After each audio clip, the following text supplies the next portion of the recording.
Really, when I think about Oakland, it's people. And when I say it's people, it's just this sacred community that embodies a collective of identities. And I hate to really say that Oakland is just this resilient city, because I feel like resilience is always like a response to like some sort of adversity. And I wouldn't want Oakland to constantly be defined by resiliency. I want us to be able to create our own narratives, our own history, and be defined in ways that's super empowering. My name is Brandon Rose. I've been a part of Homies Empowerment for the past 2 years.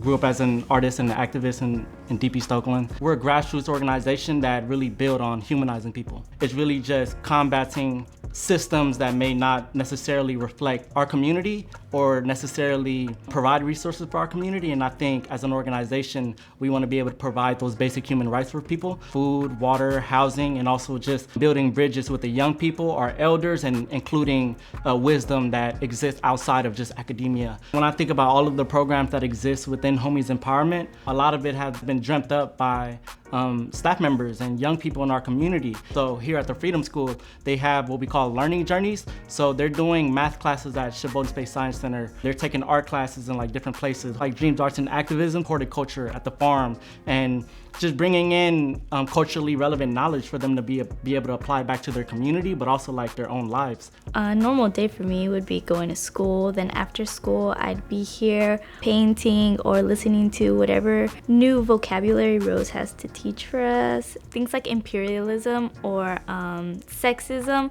we might hear about it on a daily basis, or like we may know a little bit about it, but I feel like these are topics we don't really talk about in school, or at least not to the extent that we do in Dream Arts. So it's not just art, we're also learning about real things that are happening in the world. Art is one of the best outlets for our young people to experience and support them during their intergenerational healing process. And again, using arts to reclaim our narratives, reclaim our knowledges that's been dominated by mainstream media. And I think spoken word poetry, drawing and painting, doing mural, dancing, graffiti, just all of these different types of art outlets allows them to really tap into the sacredness of their identities and also work towards liberation and healing for themselves and for their community, especially when they get to be in space with other artists and activists. It allows them to really feel empowered and see art as an expression, but also a tool to help create transformative, resistant, resilient communities. We're sort of trying to create an environment that breeds success, that breeds activism, that breeds all these kinds of things. And that's what we're trying to do with art. So we're trying to find these dreams and learn them, whether it's an activist one, just an artistic one, whatever it may be.